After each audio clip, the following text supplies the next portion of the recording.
Hello बच्चों, चलिए प्रश्न पढ़ते हैं। ऊष्मागतिकी फलन एंथैल्पी क्या है, इसकी आवश्यकता क्यों हुई, सिद्ध कीजिए। डेल एच बराबर del E plus del N R T. चलिए अब हम प्रश्न की मुख्य अवधारणा देख लेते हैं। तो यहाँ पर हमारे प्रश्न की मुख्य अवधारणा क्या होगी? एंथैल्पी। एंथैल्पी जो होती है वह स्थिर दाब पर किसी निकाय की स्थिर दाब पर किसी निकाय की एंथैल्पी एच, एंथैल्पी को हम एच से दर्शाते हैं। आंतरिक ऊर्जा यू, आंतरिक ऊर्जा यू तथा दाब आयतन पीवी दाब आयतन के योग के बराबर होती है। दाब आयतन के योग के बराबर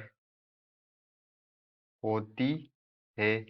तो यहाँ पर जो हमारी एंथैल्पी होती है वो स्थिर ताप पर किसी निकाय या तंत्र की जो एंथैल्पी होती है वो आंतरिक ऊर्जा U तथा PV दाब आयतन के योग के बराबर होती है।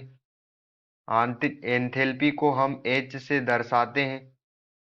तो एंथैल्पी H बराबर U आंतरिक ऊर्जा प्लस दाब आयतन। तो यहाँ आंतरिक ऊर्जा और दाब आयतन के योग के बराबर हमारी जो एंथैल्पी होती है वो H होती है। एंथैल्पी जो होती है वो ऊष्मागतिकी अवस्था फलन होती है। ऊष्मागतिकी की अवस्था फलन होती है। एंथैल्पी H जो होती है वो अवस्था फलन होती है। अब ऊष्मागतिकी की अवस्था फलन होती है क्योंकि यह प्रारंभिक और अंतिम स्थिति पर निर्भर करती है। प्रारंभिक और अंतिम स्थिति पर निर्भर करती है। प्रारंभिक और अंतिम स्थिति पर निर्भर करती है, इसलिए यहाँ ऊष्मागतिकी की अवस्था फलन होती है हमारी एंथैल्पी H। अब हम यहाँ पर देख लेते हैं कि हम किसी A अवस्था से किसी B अवस्था पर जाते हैं और बी अवस्था से किसी सी अवस्था पर जाते हैं और सी अवस्था से फिर से हम ए अवस्था की ओर आते हैं। जब हम बी से सी जाते हैं और सी से ए वापस आते हैं तो यहाँ पर हमने देखा कि हमारी अवस्था में कोई परिवर्तन नहीं हुआ। हम प्रारंभिक अवस्था ए से गए और वापस प्रारंभिक अवस्था ए पे आ गए। तो यहाँ पर जो हमारे एंथैल्पी में परिवर्तन डेल एच होगा वो क्या होगा? जीरो के बराबर होगा, क्योंकि यहाँ पर हम जिस प्रारंभिक और हमारे अंतिम जो अवस्था है वो एक ही है। किसी अवस्था में परिवर्तन नहीं हुआ, क्योंकि हम सिर्फ एंथैल्पी में प्रारंभिक और अंतिम स्थिति देखते हैं। तो जो हमारी प्रारंभिक स्थिति ए है वही हमारी अंतिम स्थिति ए है। तो यहाँ पर एंथैल्पी परिवर्तन जो है जीरो होता है। अब हम यहाँ पर देख लेते हैं कि हमारा जो एंथैल्पी है H वो बराबर होता है आंतरिक ऊर्जा प्लस दाब आयतन के। आंतरिक जब हम एंथैल्पी परिवर्तन देखते हैं तो एंथैल्पी परिवर्तन डेल एच होता है।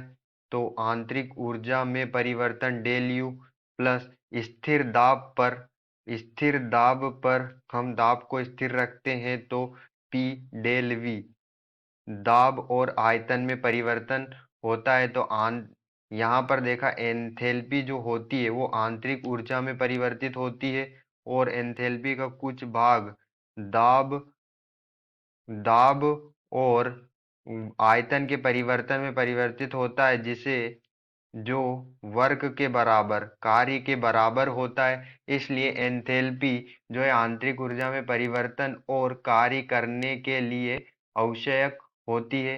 चलिए अब हम सिद्ध करते हैं कि एंथैल्पी बराबर आंतरिक ऊर्जा में परिवर्तन plus del N R T होता है।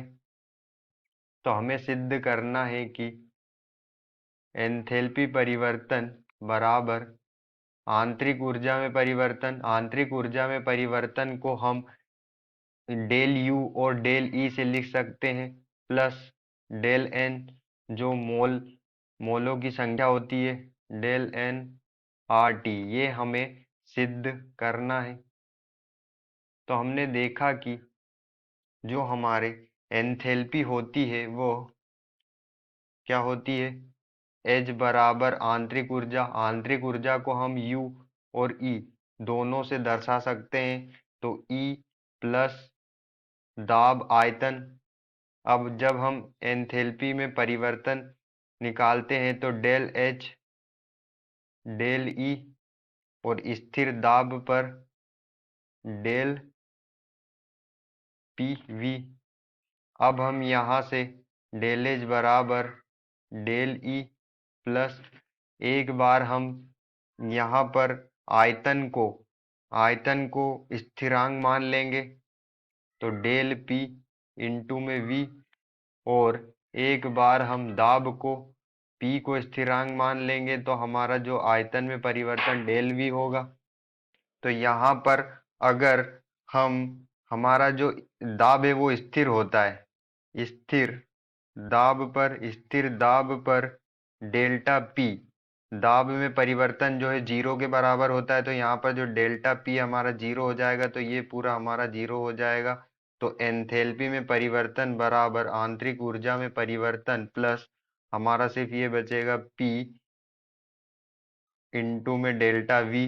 अब हम आदर्श गैस समीकरण से पीवी बराबर होता है एनआरटी, तो पी डेल्टा वी बराबर हो जाएगा डेल्टा एन आर और T delta N R T. तो यहाँ पर हम देख सकते हैं कि पी डेल्टा वी की जगह हम डेल्टा एन आर टी रख देंगे, तो एच एंथैल्पी में परिवर्तन बराबर आंतरिक ऊर्जा में परिवर्तन plus del N R T. तो ये हमें सिद्ध करना था कि आंतरिक एंथैल्पी में जो परिवर्तन है वो बराबर होता आंतरिक ऊर्जा में परिवर्तन plus del N R T. आशा करते हैं आपको समझ में आया होगा। धन्यवाद।